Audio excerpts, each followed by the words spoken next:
पूज्य महाराज जी का आगमन आपके इस देव स्थान वाले गांव का बहुत बड़ा सौभाग्य है। पूज्य महाराज जी के पदार्पण पर अपने भावों से एक अभिनंदन गीत संगत की बहनें प्रस्तुत करने जा रही हैं। आप इनको सुनिए और यथोचित सम्मान के साथ आकर के बैठ जाइए।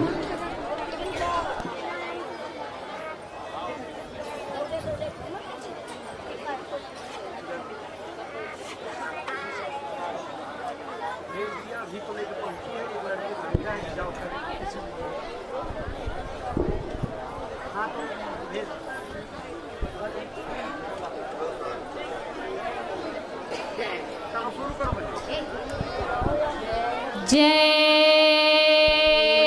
गुरुदेव।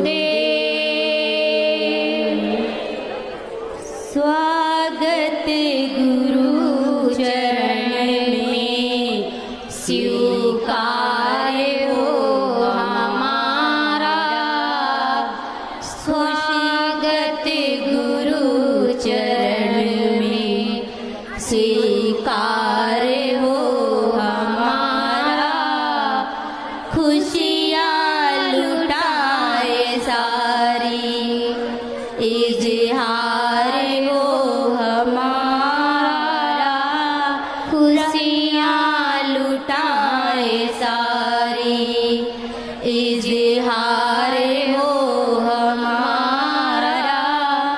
राहों के हर कदम में हमें फूल बिछाए। आएंगे मेरे सतगुरु। खुशियाँ लुटाए सारी करना जो शूर हो हमारा।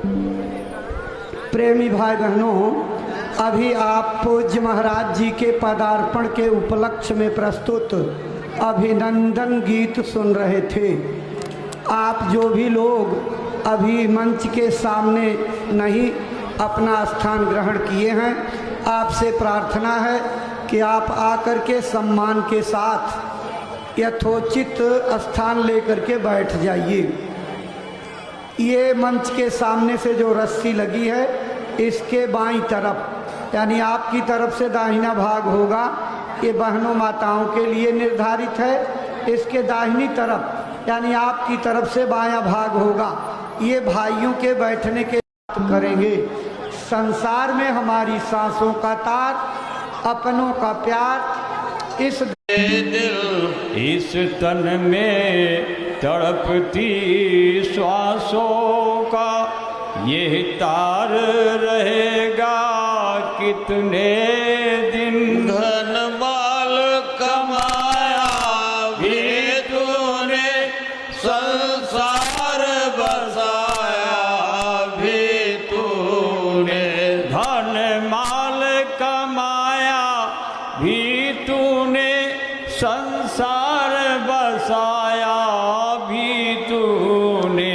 तू खाली हाथ हो जाएगा, अधिकार रहेगा कितने दिल। तू खाली हाथ हो जाएगा, अधिकार रहेगा कितने दिन। माता हो पिता या पत्नी हो, लड़का हो अपना भाई हो। माता हो पिता या पत्नी हो, लड़का हो अपना भाई हो। इन अपना कहने वालों का ये तू ये नशा चढ़ा है जो तुझ पर, ऐ यार रहेगा कितने दिल।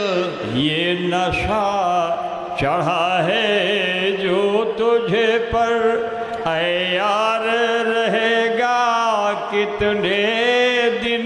इससे तू खोज गुरु की कर, अब वही तुझे बतलाएंगे। इससे तू खोज गुरु की कर, अब वही तुझे बतलाएंगे। इस पार रहेगा कितने दिन, उस पार रहेगा सम्मानित भाई बहनों, अभी आप प्रार्थना की पंक्तियां सुन रहे थे। यह देव दुर्लभ मानव तन है। 33 करोड़ देवता और 56 करोड़ देवी इस मानव शरीर को पाने के लिए तरसते रहते हैं। भीख मांगने के बावजूद उनको मानव तन नहीं मिलता। हमको और आपको बिना मांगे उस प्रभु मालिक की कृपा से मिल गया। हमारा आपका कितना बड़ा भाग्य है, अंदाजा नहीं लगाया जा सकता। इसीलिए तो किताबों में लिखा है, बड़े भाग मानुष तन पावा। इस शरीर को पाने का मकसद क्या था? आपकी चेतावनी में स्पष्ट हो रहा था। इससे तू खोज गुरु की कर, अब वही तुझे बतलाएंगे। इस पार रहेगा कितने दिन, उस पार रहेगा कितने दिन। वास्तव में ये मानव शरीर सिर्फ एक काम के लिए मिला था, जीते जी भगवान को पाने के लिए। परमात्मा है, मिलता है, उसको देखा जाता है, लेकिन भाई बहनों मरने के बाद आज तक किसी ने नहीं पाया। जिसने पाया जिंदा रहते हुए, लेकिन इन दोनों चमड़े की आंखों से आज तक किसी को दर्शन नहीं हुआ। उसको देखने की जीवात्मा में एक आंख है, उसकी आवाज सुनने का एक कान है, जिसका पूरा भेद आज सत्संग में आपको मिलेगा। भाई बहनों, ये है आपके गांव का बहुत बड़ा सौभाग्य है कि पूज्य महाराज जी गुरु महाराज का संदेश लेकर के आए। भारत के सनातन अध्यात्मवाद का वो गहरा, खुला, रहस्यमयी, सरल शब्दों का संदेश सुनने को मिलेगा कि आपने ताउम्र सारी जिंदगी में इस तरह का संदेश किसी कथा भागवत कीर्तन में नहीं सुना होगा। सत्संग के बीच में पूज्य महाराज जी आपको जीते जी भगवान के पाने का सरल से सरल रास्ता बताएंगे। साधु नहीं बनना, घर द्वार नहीं छोड़ना, अपना काम जो भी करते हो मेहनत ईमानदारी सच्चाई से करो। बाल बच्चों की सेवा खिदमत प्यार मोहब्बत से करने के बाद महाराज जी की बताई तरकीब से समय निकाल करके 1 घंटे 2 घंटे अगर आपने भजन कर लिया तो भाई बहनों आपकी किस्मत जाग जाएगी। तकदीर की लिखी हुई रेखाएं बदल जाएंगी। आपको यहीं बैठे बैठे राम भगवान के दर्शन, कृष्ण भगवान के दर्शन, शंकर बजरंग बली के दर्शन, देवी देवताओं के दर्शन होने लगेंगे। स्वर्ग और वैकुंठ जैसे लोकों में रोज आने जाने लगोगे। घर के लड़ाई झगड़े खत्म, घर की तकलीफें खत्म, सच्चे अर्थों में सुखी संपन्न बन जाओगे, निरोगी बन जाओगे। घर में सुमति आ जाएगी। किसी प्रकार की तबालत और मुसीबत आपके पीछे नहीं लगेगी। इतनी बड़ी विद्या का हार जाएंगे। जय गुरुदेव। जन को बाबा जगाते चले चले हैं, उठो पास आओ, बुलाते चले चले हैं। वो सतनाम क्या है सुनाते भी अंडे बारिश इन्हें आजमाओ। वो है गुरुवर के वारिस इन्हें आजमाओ। वो तुम्हारे लिए बस खड़े हैं, वही वो बनो शाकाहारी डूबते को किनारा मिले। भाई बहनों, ये कर्म प्रधान संसार है। कर्मों के बंधन से हमारे के संदेश को एक एक ध्यान दे करके एकाग्रचित्त होकर सुनिए। जय गुरु, जय गुरुदेव। समझाने की कृपा करें ताकि आपकी अमरवाणी से प्रेरणा प्राप्त। जय गुरुदेव। जय गुरुदेव। मेरे भाई बहनों को सादर जय गुरुदेव। प्रेमी भाई बहनों, नाच गाना ढोल और मजीरा नहीं,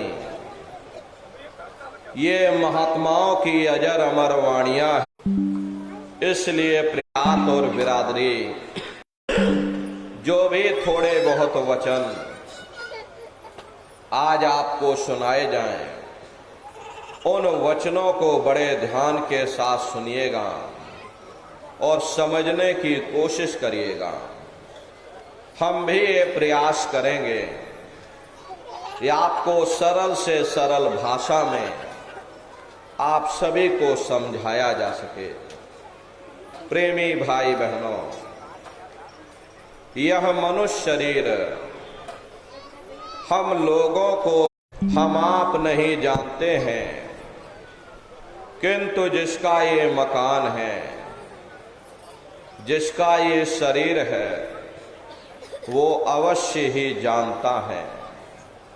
और समय पूरा हो जाने पर मकान मालिक जबरदस्ती इस मकान को खाली करवा देगा।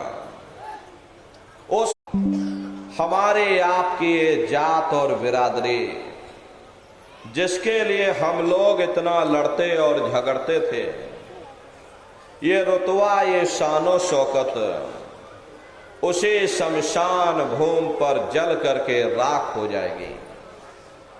महात्मा प्रेम से जीवों को समझाते हैं कि भाई मिली नरदेह यह तुमको,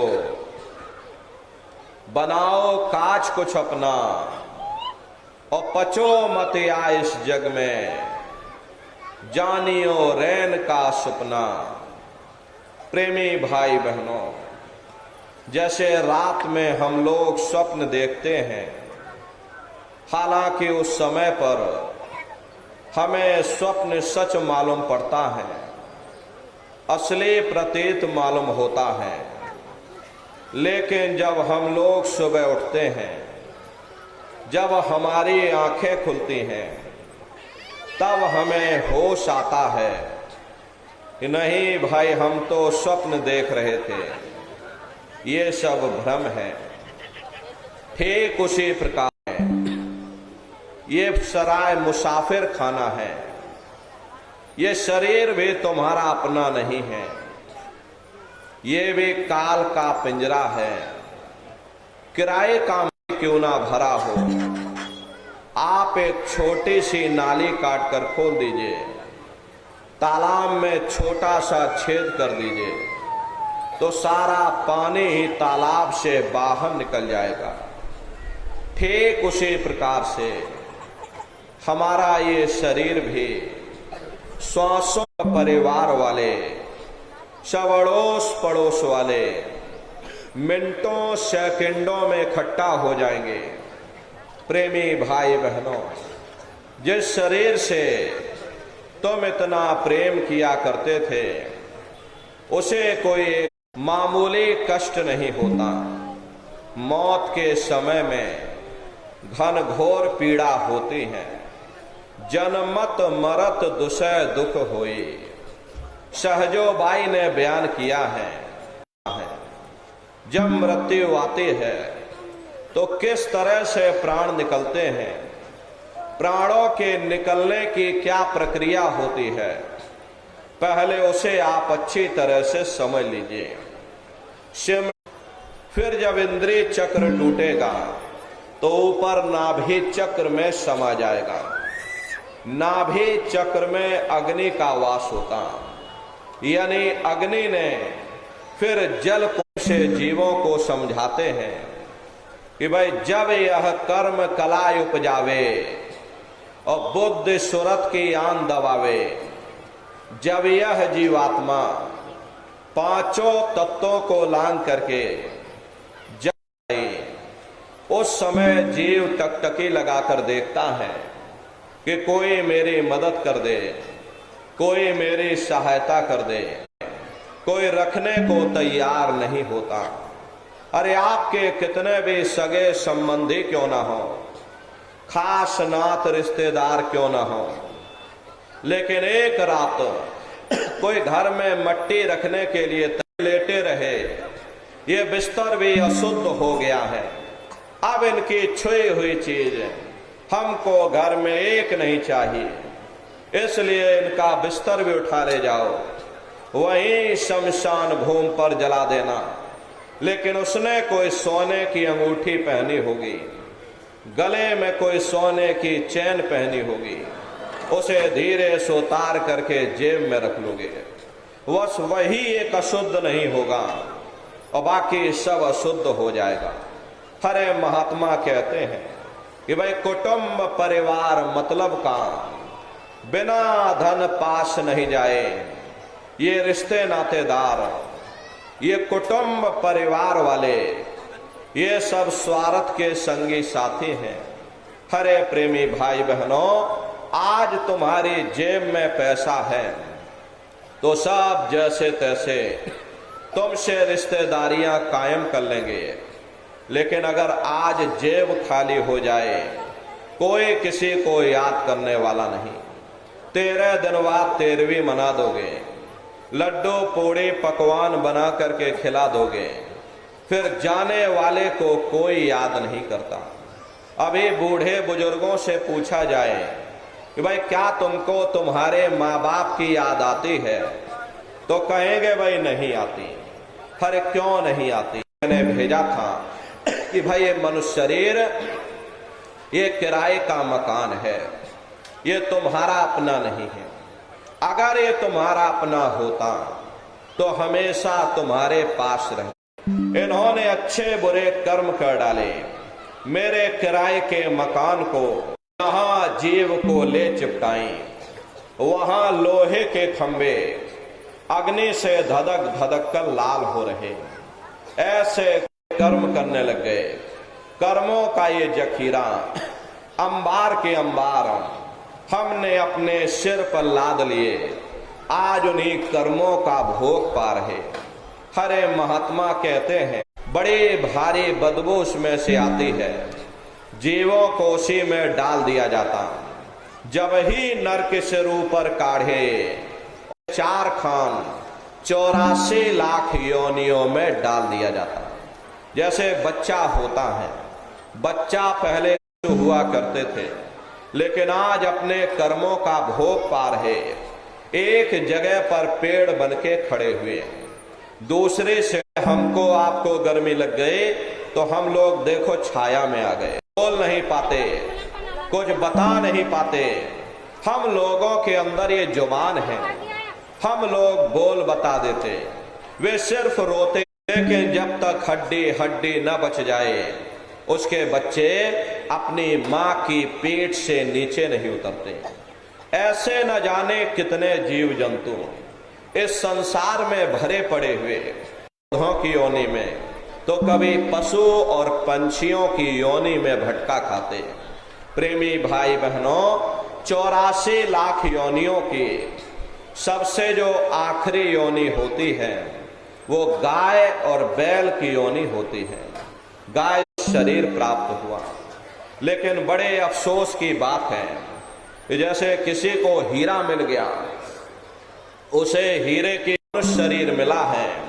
अरे बड़े से बड़े देवी और देवता भी इस मनुष्य शरीर को पाने के लिए तरसते हैं, क्योंकि उन नरकों से और इन 84 से निकलने का केवल एक ही दरवाजा है, वह यानी जिंदा ईश्वर का मंदिर कहा। इसी पंच भौतिक शरीर को गुरु नानक साहब ने नर नारायणी देह कहकर याद किया। ये वो देह है जिसमें नारायण स्वयं विराजमान है। अरे वो नारायण जब भी मिलेंगे तुम्हें तुम्हारे अंदर मिलेंगे। इसी पंच भौतिक शरीर को संतों महात्माओं ने हरि मंदिर कहकर याद किया।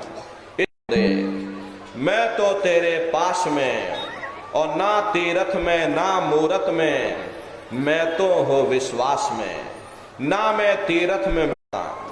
जब तक आप खाना बनाओगे नहीं, उसे स्वयं खाओगे नहीं, कभी तुम्हारा पेट नहीं भर सकता। हम वेदों की निंदा नहीं करते, हम ग्रंथों की निंदा नहीं करते, हम गीता कुरान और बाइबल की निंदा नहीं करते। हरे वेद शास्त्र गीता कुरान और बाइबल कहते हैं कि भाई मनुष्य के अंदर अंड खंड ब्रह्मांड है, स्वयं वो परमात्मा इसके अंदर बैठा हुआ। चलो अंदर चलो, अंदर चल करके उस परमात्मा का दर्शन दीदार करो। अब सवाल ये उठता है भाई आखिर हम अपने अंदर जाकर उस परमात्मा का दर्शन कैसे करेंगे? तो इसके लिए संतों महात्माओं ने केवल 3 साधन बताए। भाई बहनों, ये सुरत शब्द नाम योग की साधना है।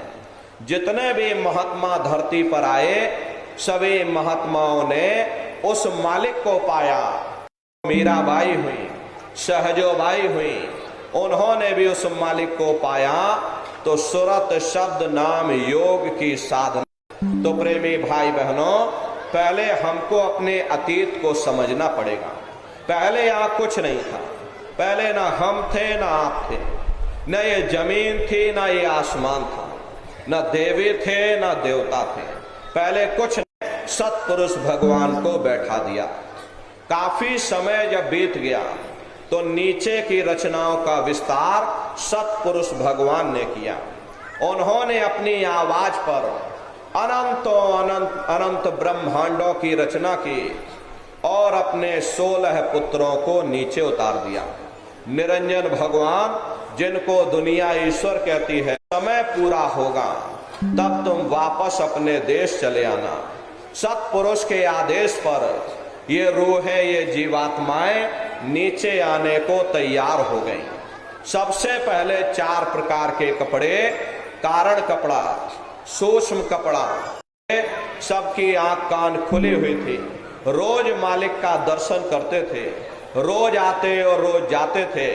और जब समय पूरा हो जाता था, ये जीवात्माएं अपने देश वापस लौट जाती थी। फिर लौट करके मृत लोक में वापस कि भाई ये पुण्य कर्म है, ये पाप कर्म है, ये शुभ कर्म है और ये अशुभ कर्म है। और जीवात्माओं को कह दिया कि काल रूप में तिनकर भ्राता शुभ है, जो तुम्हारे कर्मों को साफ कर देगा और तुम्हें शब्द दर्शन। कैसे आप लोग ध्यान करोगे और कैसे आप लोग भजन करोगे, जरा अच्छी तरह से समझिएगा और फिर घर पर बैठ करके करिएगा। तो सबसे पहले सुमरन, दोनों आंखों के मध्य भाग में अपने ध्यान को रोक करके और दाने दाने पर जय गुरुदेव नाम का उच्चारण। इस तरह से कुल 8 बार जय गुरुदेव नाम का सुमरन सभी नए प्रेमी। गुरु नानक साहब आए, उन्होंने वाहे गुरु नाम सिद्ध किया। गोस्वामी जी महाराज आए, उन्होंने राम नाम सिद्ध किया। मीराबाई आई, उन्होंने गिरधर नाम सिद्ध किया गया।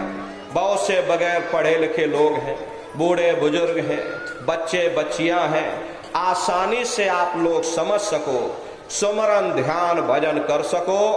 इसीलिए प्रेमी भाई बहनों, इस रास्ते को और सरल कर दिया गया। प्रेमी भाई बहनों, अपने गुरु की उंगली पहले पकड़ दो, क्योंकि गुरु तुम्हारा सच्चा रहबर है।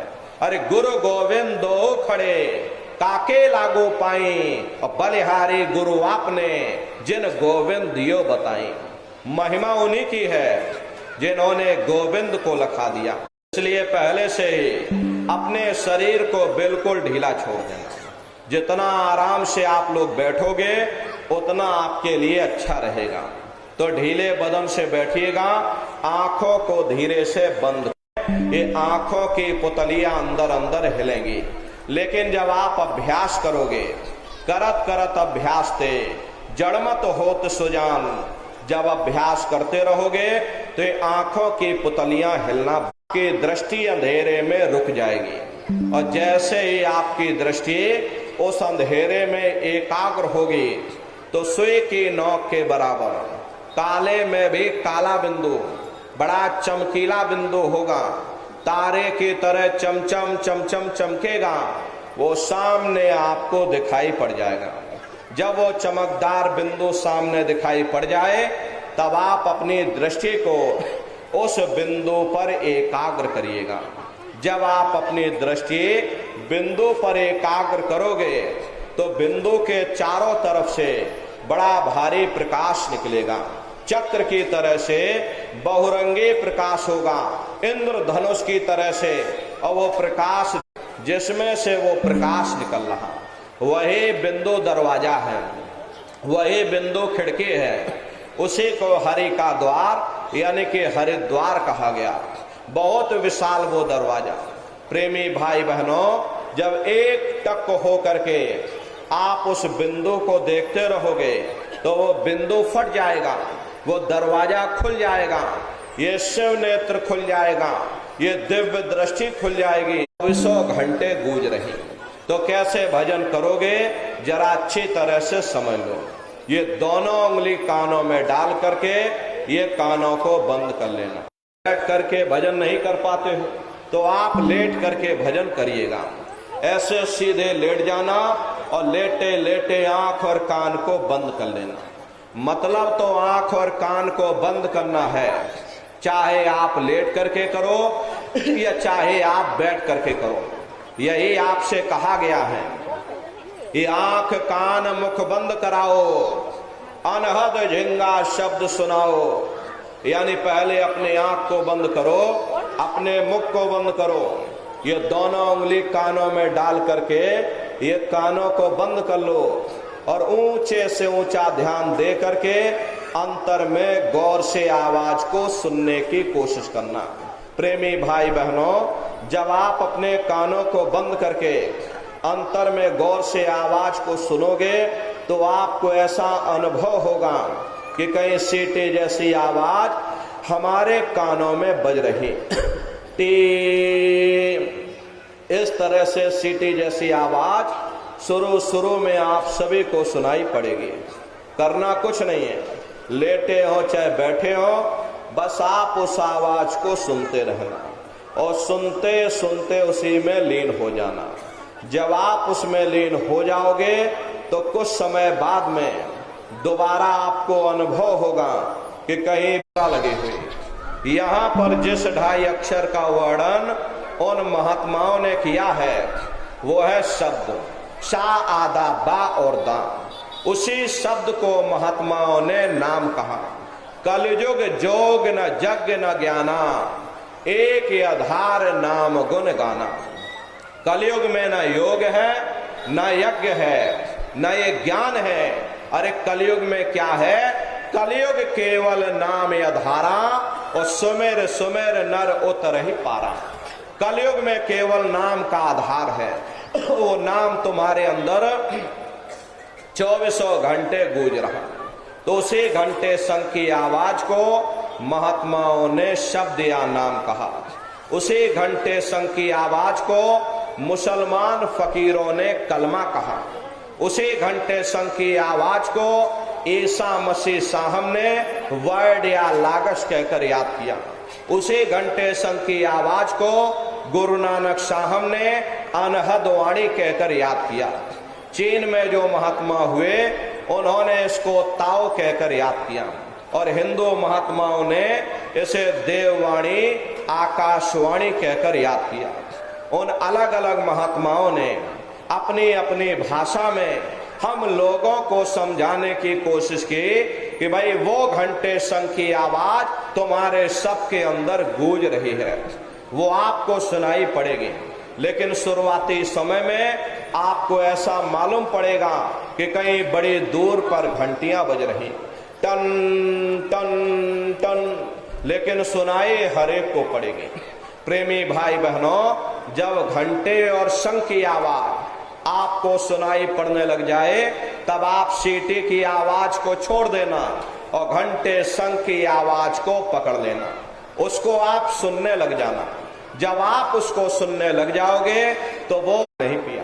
शंकर भगवान जिस नशे में लीन रहते थे, वो नाम का नशा था, वो ध्यान का नशा था, वो भक्ति का नशा था। जब आप लोग उस आवाज को सुनोगे, वहां के मालिक हैं, ये 4 दल का कवल है, यहाँ पर पृथ्वी तत्व पाया जाता है, उसके ऊपर इंद्रिय चक्र आता है, इंद्रिय चक्र में ब्रह्मा जी वास करते हैं, ये 6 दल का कवल है, यहाँ पर जल तत्व पाया जाता है, उसके ऊपर ये नाभि चक्र आता है, नाभि चक्र में विष्णु जी वास करते हैं, ये 8 दल का कवल है, यहाँ पर अग्नि तत्व पाया जाता है, उसके ऊपर ये हृदय चक्र आता है, हृदय चक्र में शिव जी वास करते हैं, ये 12 दल का कवल है, यहाँ पर वायु तत्व पाया जाता है। अरे वास तो वो ऊपरी मंडलों में करते हैं, ऊपरी लोकों में करते हैं, लेकिन उनका प्रकाश, उनकी किरणें इन चक्रों पर पड़ती हैं। उसी के ऊपर एक कंठ चक्र आता है, यहाँ पर आद्या महाशक्ति की किरणें पड़ती हैं, और ये 16 दल का कवल है।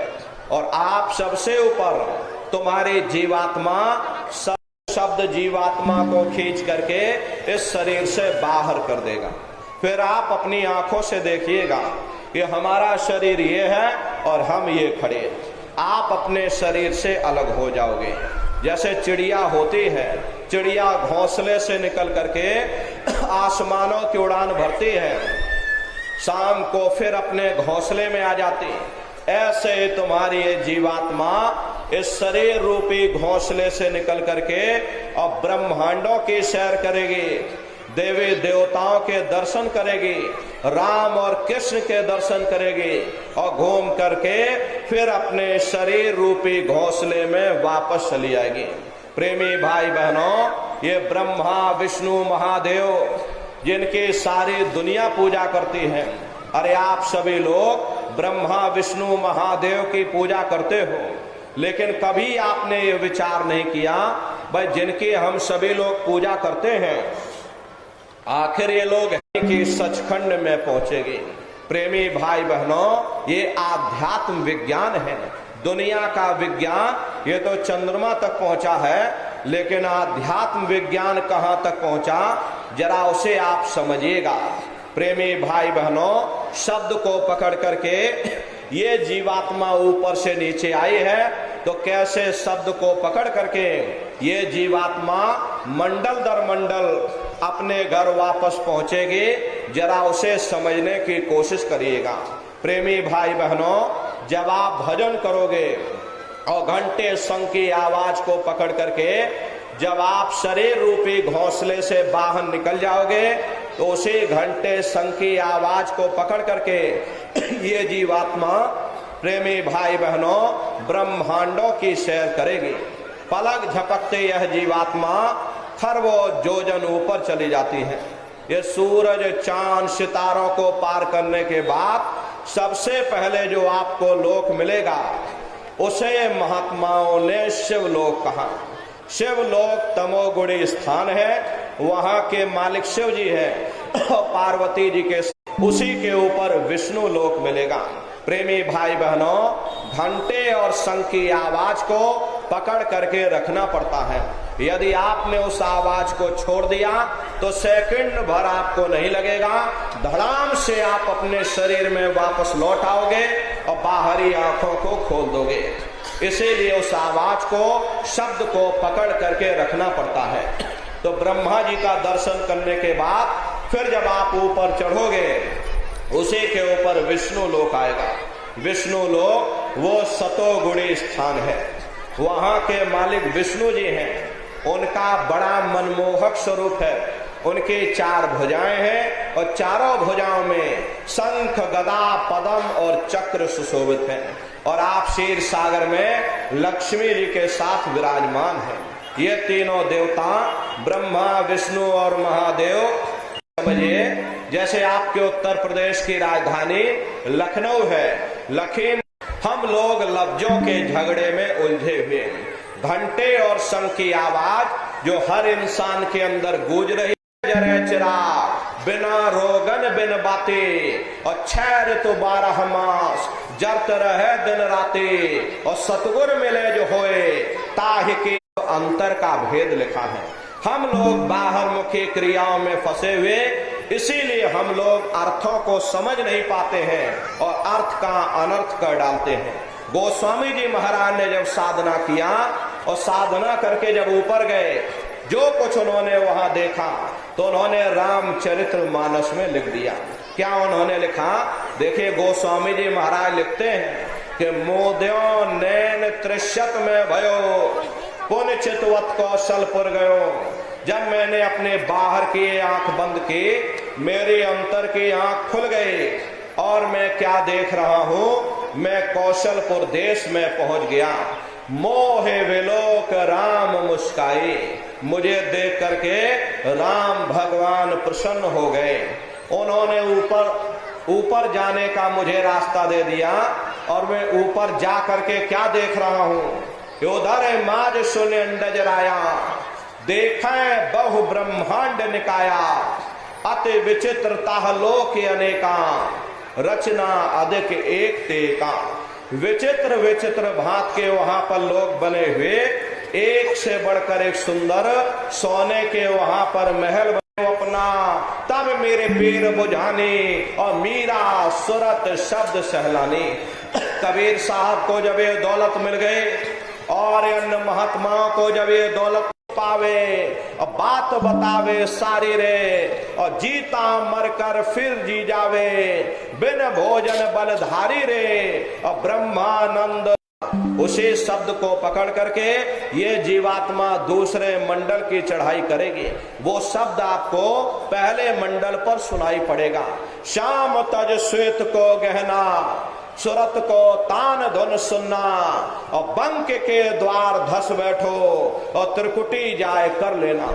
उसी के ऊपर दूसरा देश आता है, जैसे महात्माओं ने त्रिकुटी देश कहा। वहां के जो मालिक हैं वो ब्रह्म हैं, वहीं से मन और माया की उत्पत्ति हुई।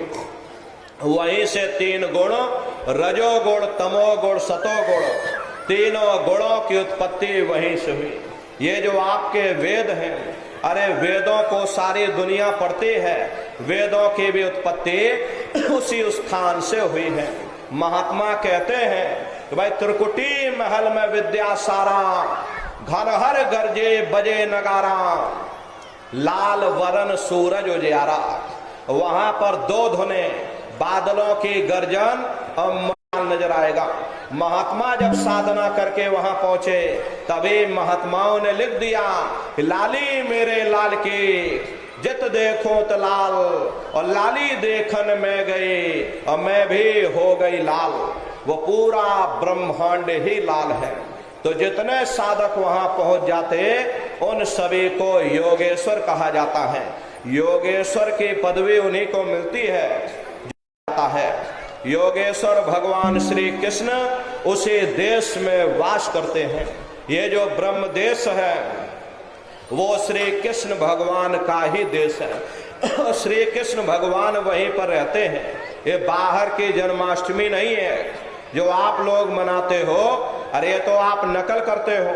महात्माओं ने कहा था भाई सही मायने में तुम जन्माष्टमी कब मनाओगे, जब तुम्हारी ये जीवात्मा 5 तत्व जल पृथ्वी अग्नि वायु आकाश और 3 गुण, रजोगुण तमोगुण सतोगुण, 5 तत्व और 3 गुणों से परे हो करके ब्रह्म देश में पहुंच करके जब कृष्ण भगवान का दर्शन कर लोगे, तब सही मायने में जन्म अष्टमी मनाई जाएगी।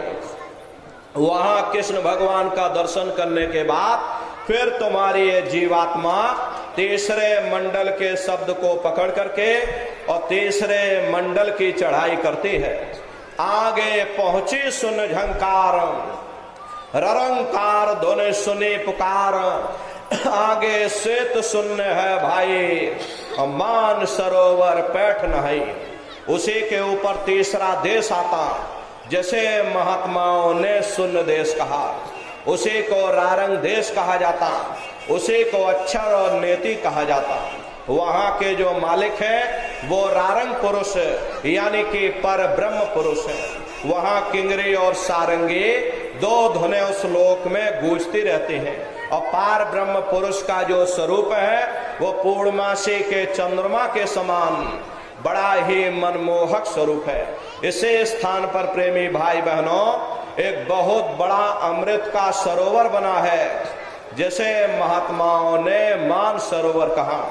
जब तुम्हारी ये जीवात्मा उस मान सरोवर में स्नान कर लेगी तो जन्म जन्मांतरों के मैले पाप कर्म साफ हो जाएंगे। हरे यहाँ के पानी से तुम्हारे कर्मों की सफाई नहीं होने वाली। ये बाहर का पानी तुम्हारे शरीर के मैल को धो सकता है, लेकिन जो पापों का मैल है, जो अंतःकरण में, वहां बंशी यानी मुरली की मधुर ध्वनियां सदा उस लोक में उच्चारण होती रहती। और सोहंग पुरुष का जो स्वरूप है वो दोपहर के सूर्य के समान महाप्रकाशवान स्वरूप है। स्वरूप में अंतर है। पहले स्थान पर निरंजन भगवान का जो स्वरूप है वो जो पांचवा देश आता, जैसे महात्माओं ने सचखंड देश कहा, वो सचखंड देश अजर अमर अविनाशी सदा एक रस रहने वाला देश है। वहां न काल है, न कर्म है, न दुख है, न संताप है, न पुण्य है, न पाप है। जो जीवात्माएं वहां पर पहुंच जाती हमेशा के लिए जन्म मरण के बंधनों से आजाद हो जाती। वहां के जो मालिक हैं वो सत्पुरुष भगवान हैं, जिनके रोम रोम में खरबों खरब सूरज चांद सितारे प्रकाशवान। वही हमारे आपके सच्चे मालिक हैं, वही हमारे आपके सच्चे पिता हैं। हमको आपको वही से नीचे उतारा गया था, फिर शब्द को पकड़ करके शब्द शब्द पौड़ी पर चढ़कर और पहुंचो सचखंड सतनाम। तो शब्द कब पकड़ में आएगा? जब आप लोग भजन करोगे। और भजन कैसे किया जाएगा जरा अच्छी तरह समझ लो। ये आंख और कान को बंद करिएगा, लेकिन मन को रोकिएगा। ऐसे समय पर तुम्हारा ये मन जरूर भागेगा। अभी आप सत्संग में बैठे हो, शरीर तुम्हारा भले यहाँ बैठा हो, लेकिन मन सारी दुनिया में भाग रहा। अब किसी को बाल बच्चों की याद आ गई, ये मन बाल बच्चों में पहुंच गया। कोई दुकान दफ्तर छोड़ करके आया तो मन दुकान दफ्तर में पहुंच गया। कोई खेती बाड़ी छोड़ करके आया, शरीर बेचारा यहाँ बैठा और मन खेत में गन्ना काट रहा।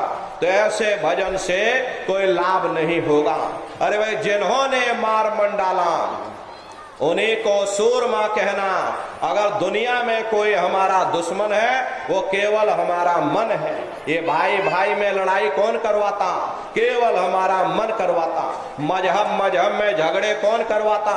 केवल हमारा मन करवाता। इसीलिए महात्मा कहते हैं वह बड़ा बैरी मन घट में, इसी का जीतना कठना।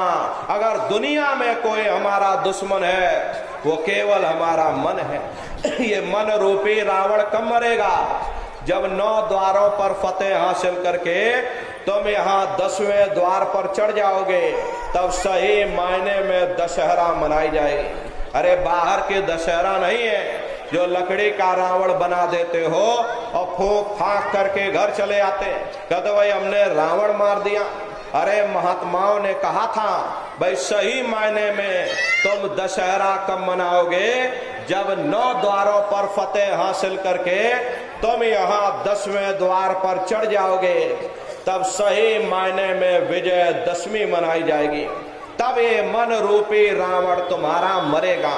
तब तुम्हारी ये जीवात्मा, अरे इसी जीवात्मा को महात्माओं ने राम भी कहा। अरे आपकी धर्म पुस्तकों में लिखा है एक राम दशरथ का बेटा, एक राम घट घट में लेटा, एक राम का शकल पसारा, और एक राम है सबसे न्यारा। एक वो राम है जो अयोध्या के वासी हैं, और एक राम घट घट में लेटे, यानी हमारी आपकी जीवात्मा जो हर एक के अंदर मौजूद है। महात्माओं ने कहा भाई एक वो राम है, और एक राम का शकल पसारा, यानी पहले स्थान के मालिक वो निरंजन भगवान जिनको दुनिया त्रिलोकीनाथ कहते हैं, जिनका ये पूरा पसारा पूरा संसार है। महात्माओं ने कहा भाई एक वो राम है, और एक राम है सबसे न्यारा, पांचवें स्थान के मालिक वो सतपुरुष भगवान जो हमारे आपके सच्चे पिता हैं। महात्माओं ने कहा भाई एक वो राम है। तो महात्मा तो उस राम की महिमा गाते हैं। मोटी बात आप पकड़िए कि भजन कैसे करोगे, तो ये आंख और कान को बंद कर लेना और ऊंचा ध्यान दे करके गौर से सुनिएगा। शुरू में सीटी जैसी आवाज आप सभी को सुनाई पड़ेगी, उसे आप पकड़ लेना, सुनते रहना, और सुनते सुनते उसी में लीन हो जाओ। जब आप उसमें लीन हो जाओगे तो कुछ समय बाद में दोबारा आपको अनुभव होगा कि कहीं बड़ी दूर से एक महीन आवाज, घंटे और शंख की आवाज हमारे कानों में गूंज रही। प्रेमी भाई बहनों, हालांकि वो घंटे शंख की आवाज सिर की चोटी से हो करके आती है, लेकिन कानों से सुनने की आदत हम लोगों को पड़ी हुई। इसीलिए शुरू में मालूम होगा कि वो घंटे शंख की आवाज हमारे कानों में बज रही है। प्रेमी भाई बहनों, जब घंटे शंख की आवाज आपको सुनाई पड़ने लग जाए तब आप सीटी की आवाज को छोड़ देना और घंटे शंख की आवाज को पकड़ लेना।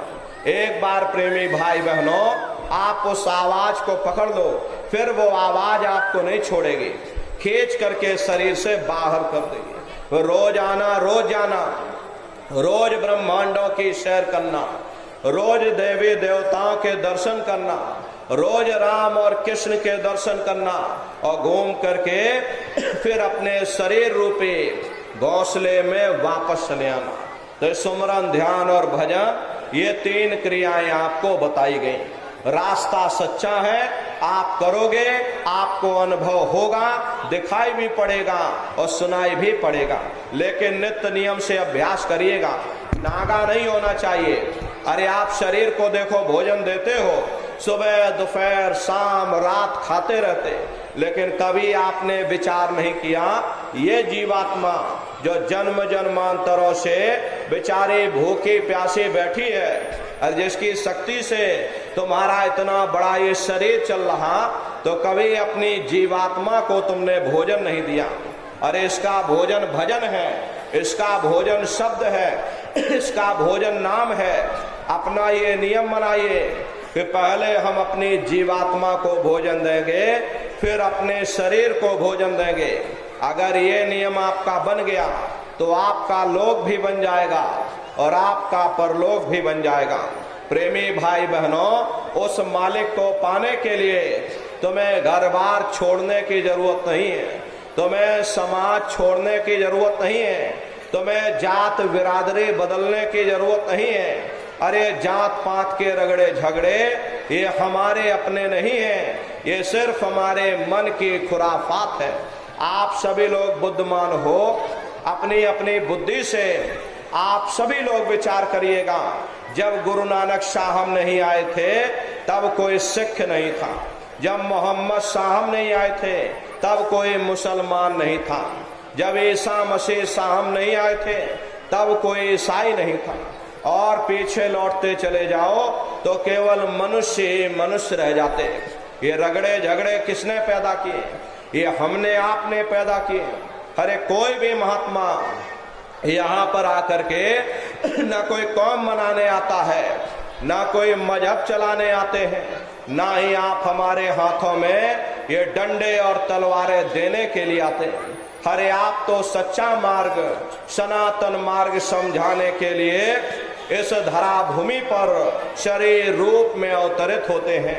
हरे प्रेमी भाई बहनों, आप अपनी बुद्धि से विचार करिएगा सुपच जात के भंगी थे, रैदास जी जात के हरिजन थे, मीराबाई जात के छत्राणी थी। अगर वे सब उस मालिक को प्राप्त कर सकते हैं तो आप भी उस मालिक को प्राप्त कर सकते। जाते पाते पूछे नहीं कोई, और हर का भजे सो हर का हुई। लोग यहाँ जात पात बनाते बनाते मर गए, लेकिन ऐ नर नारियों, जब तुम्हारी ये जीवात्मा इस मनुष्य रूपी चोले को छोड़ करके ऊपर धर्मराज की कचहरी में पहुंचेगी तो वहां न तुमसे ये पूछा जाएगा कि भाई तुम किस जाति के हो, या तुम किस कौम के हो, या तुम किस मजहब के हो। अरे भाई तुम हिंदू हो या मुसलमान हो, तुम हिंदुस्तान से आए हो या तुम पाकिस्तान से आए हो। अरे वहां तुम्हारे कर्म देखे जाएंगे, भक्ति भाव देखा जाएगा, मालिक से मिलने का प्रेम और प्यार देखा जाएगा। इसीलिए महात्मा समझाते हैं कि भाई मालिक को पाने के लिए तुम्हें जात बिरादरी बदलने की जरूरत नहीं है, तुम्हें समाज छोड़ने की जरूरत नहीं है, तुम्हें घर परिवार छोड़ने की जरूरत नहीं है, तुम्हें बाल बच्चे छोड़ने की जरूरत नहीं है, तुम्हें जंगलों पहाड़ों में भटकने की जरूरत नहीं है, तुम्हें साधु सन्यासी और इसलिए प्रेमी भाई बहनों, वो दौलत कमा लो जो अंत समय में तुम्हारे काम आवे, वरना ये समय तुम्हारा निकलता जा रहा, ये श्वासों की पूंजी ये दिन प्रतिदिन कम होती जा रही। एक समय ऐसा आएगा ये बुलबुला तुम्हारा फूट जाएगा, फिर न जाने दोबारा ये मनुष्य शरीर तुमको मिल। परिवर्तन कोई तोड़ फोड़ करने से नहीं होगा। अरे परिवर्तन तब होगा जब लोगों के विचार बदलेंगे, लोगों की भावनाएं बदलेंगी, और विचार जब बदलेंगे जब लोगों का खान पान शुद्ध होगा। अरे देसी कहावत है भाई, जैसा खाए अन्न वैसा होए मन। जब इंसान पशुव्रती भोजन करेगा तो उसकी बुद्धि स्वतः ही पशुओं जैसे हो जाएगी, सोच विचार उसका चिंतन स्वतः ही पशुओं जैसा हो जाएगा। फिर जिस शराब के नशे में माँ बहन बेटी की पहचान खत्म हो जाए, उस शराब को पी करके यह कैसे पता चलेगा कि क्या अच्छा और क्या बुरा है। यही कारण है कि आज घर समाज में ये दुनिया भर के अत्याचार और दुनिया भर के व्यभिचार फैले हुए। अरे हम लोग मंदिर बनवाते हैं, उन मंदिरों में नहा धो करके जाते, कहते भाई परमात्मा के रहने की जगह है, हमको नहा धो करके जाना चाहिए, फूल अगरबत्ती ले जाना चाहिए। कोई उन मंदिरों में कूड़ा कचरा नहीं डालता। अगर कूड़ा कचरा डालोगे तो आपस में लाठियां चल जाएंगी। फिर ये जो हरि मंदिर है, ये पंच भौतिक शरीर, फिर भी तुमको तुम्हारे गुनाहों की सजा मिलेगी, कोई बच नहीं सकता, क्योंकि ये कर्म भूमि है। यहाँ तुम जैसा कर्म करोगे वैसा फल तुमको मिलेगा। देखिए इस कर्म भूमि पर कृष्ण भगवान तक नहीं बच पाए। उस समय बाली को छिप करके बाण मारा था, वही बाली कृष्ण अवतार में बहेलिया बन करके आ गया। कृष्ण भगवान के पैरों में पद्म चमकता था और हिरण की आंख समझ करके और बहेलिये ने निशाना मार दिया, और जब पास में आकर के देखा कृष्ण भगवान थे, अफसोस करने लगे। लेकिन कृष्ण भगवान ने उसको समझाया कि भाई इसमें तुम्हारा कोई दोष नहीं, उस समय हमने तुमको मारा, आज तुमने हमको मार दिया, हमारा तुम्हारा अदला बदला पूरा हो गया। कर्म प्रधान विश्व रच राखा, और जो जस करे सो तस फल चाखा। ये कर्मों का ऐसा देश है, यहाँ तुम जैसे बीज बोगे वैसे ही फसल काटोगे। इसलिए प्रेमी भाई बहनों, आपसे हमारी प्रार्थना है कि आप लोग शाकाहारी रहिएगा। कोई ऐसा नशा मत करना जिससे बुद्धि तुम्हारी पागल हो जाए और घर में माँ बहन बेटी की पहचान खो दो। अरे आप अपने आप को कैसे आएगा अरे भाई राम राज कैसे आएगा? राम राज कोई नारा लगाने से नहीं आएगा। गुरु महाराज के संदेशों को जन जन के बीच में पहुंचाने की जिम्मेदारी हम सभी प्रेमी भाई बहनों की है। हमारे गुरु महाराज कह करके गए, बच्चा गांव गांव में तुम भजन केंद्र की स्थापना करो, गांव गांव के लोग भजन करने लग जाएं, गांव गांव में सत्संग होने लग जाए, गांव गांव के लोग शाकाहारी हो जाएं, गांव गांव के लोग सदाचारी हो जाएं, गांव गांव के लोग चरित्रवान हो जाएं, आंखों में माँ बहन बेटे की पहचान कायम हो जाए। जब हमारा ये गांव बदल जाएगा तो ये पूरा समाज बदल जाएगा, निश्चय कलयुग में सतयुग आ जाएगा। इसलिए प्रेमी भाई बहनों, धर्म के प्रचार में आप सभी लोग अपना अपना योगदान दीजिएगा। प्रत्येक सत्संगी प्रेमी भाई बहन एक एक गांव की जिम्मेदारी उठाइएगा। एक अच्छे समाज के निर्माण के लिए, चरित्रोत्थान के लिए, लोगों को शाकाहारी और सदाचारी बनाने के लिए 116 वर्ष की आयु तक अथक मेहनत और परिश्रम किया। हमारे गुरु महाराज ने अपने गुरु की याद में मथुरा आश्रम पर इतना विशाल मंदिर बनवाया। गुरु महाराज हमारे कहते थे कि बच्चा, मंदिर का वो देवता वहां पर बैठ करके बरकत बांट रहा, अरे आप लोग आइए, वहां कोई रुपया पैसा नहीं चढ़ाया जाता, कोई चंदा चुटकी नहीं चढ़ाई जाते। अरे आप लोग आए, मंदिर के देवता के सामने अपनी एक बुराई को चढ़ा दीजिए। ये हम आज से मांस मछली नहीं खाएंगे, हम आज से अंडा शराब का सेवन नहीं करेंगे, हम आज से झूठ नहीं बोलेंगे, हम आज से किसी को धोखा नहीं देंगे। में सपरिवार सादर आमंत्रित है, आप लोग पधारिएगा। प्रेमी भाई बहनों, देश के कोने कोने से दसियों लाख की संख्या में सत्संगी प्रेमी भाई बहन मथुरा दरबार में पधारते हैं दया दुआ बरकत लेने के लिए। हमारे गुरु महाराज कहते थे कि बच्चा, इस दरबार में तुम दया दुआ बरकत पाने के लिए बराबर हाजिरी देते रहना। समय न मिले महीने में आ जाना, महीने में समय न मिले तो 6 महीने में आ जाना, 6 महीने में लेट करके दंडवत प्रणाम किया। पार्वती जी ने पूछा कि भाई भगवान ये बताइए, यहाँ ना कोई पेड़ है, ना पशु है, ना कोई पंछी है, आप किसको प्रणाम कर रहे?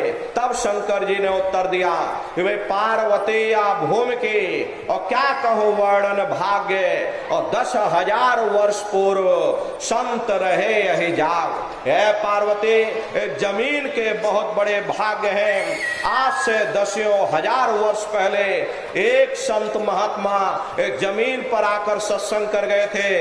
ये जमीन बहुत पवित्र है, मैं जमीन को प्रणाम कर रहा हूँ। अरे आज हमारे गुरु महाराज 50 वर्ष मथुरा आश्रम पर रह करके अरे अपने चरणों से वहां के कण कण को पवित्र किया। प्रेमी भाई बहनों, वो हम सभी प्रेमियों का गुरुद्वारा है। विश्व को शांति वहीं से मिलेगी। कार्यक्रम होता है अपने आश्रम पर। गुरु महाराज के एक छोटे से गौशाला भी है। गुरु महाराज के पास में कुल 2 गाय थी। 2 गायों का इतना बड़ा परिवार है। यार आज के समय में करीब करीब 3,000 गायें हैं और 3,000 के ऊपर सांड है। गौशाला अलग है और नंदीशाला अलग है।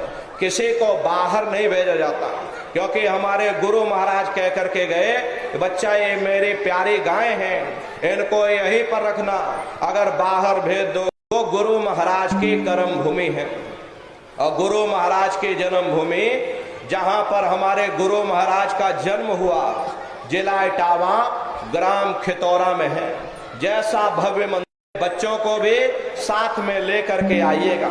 हम लोग ये सोचने लगते हैं, अरे बच्चों को क्या करेंगे ले जाकर, ये बच्चे छोटे हैं, अरे इनको घर में रहने दो, इनको पढ़ाई लिखाई करने दो, अभी इनकी पढ़ाई लिखाई की उम्र है। ये सत्संग सुनना और ये भजन पूजा पाठ करना, ये तो हम लोगों का काम है। इन बच्चों को घर पर पढ़ाई लिखाई करने दो। प्रेमी भाई बहनों, बस यहीं पर हम आप धोखा खा जाते हैं। अरे पढ़ाई लिखाई जरूरी है, हम ये बात आपकी मानते हैं कि आज के समय में शिक्षा बहुत जरूरी है। अरे हमको भी गुरु महाराज ने पढ़ाया लिखाया, हमको ये अंगूठा छाप नहीं है, गुरु महाराज ने हमको भी पढ़ाया लिखाया। प्रारंभिक शिक्षा हमारे गुरु महाराज की जन्मभूमि पर हुई, क्योंकि जो गुरु महाराज की जन्मभूमि है वही हमारी भी जन्मभूमि है। 1 से लेके 5 तक हम खितौरा में पढ़ाई किए, उसके बाद गुरु महाराज हमको मथुरा ले गए। आगे की पढ़ाई लिखाई गुरु महाराज ने मथुरा में कराई। 10वीं किया, फिर 12वीं किया, फिर BA किया, फिर LLB किया, LLB करके वकील भी बने। तो कहने का मतलब ये है कि गुरु महाराज ने हमको भी पढ़ाया लिखाया। लेकिन प्रेमी भाई बहनों, पढ़ाई लिखाई के साथ साथ अच्छे संस्कार भी जरूरी हैं। और संस्कार कोई MA BA की डिग्री करने से नहीं पड़ जाते। संस्कार कोई डिप्लोमा करने, घर परिवार बांट करके रख दिया, जमीन जायदाद बांट करके रख दी, चूल्हा चौका बांट करके रख दिया, यहाँ तक कि बेचारे माँ बाप को भी बांट करके रख दिया कि 10 दिन तुम हमारे घर में छोड़ दो और 10 दिन बाद तुम अपने घर ले जाना। प्रेमी भाई बहनों, अरे सब क्या है? ये संस्कारों की कमी है। ऐ माताओं बहनों, ये बच्चे तुम्हारी धरोहर है, ये बच्चे तुम्हारे जीवन की पूंजी हैं। अरे अपनी पूंजी को संभाल करके रखिएगा। इन बच्चों को आप बचपन से तैयार करिए, इनको अच्छी शिक्षा देना, इनको अच्छे संस्कार देना, आपका लोक भी बन जाएगा और आपका परलोक भी बन जाएगा। इसी के साथ अब हम अपनी वाणी को विराम देते हैं। बैठ करके मालिक को याद करते हुए एक प्रार्थना बोलिएगा।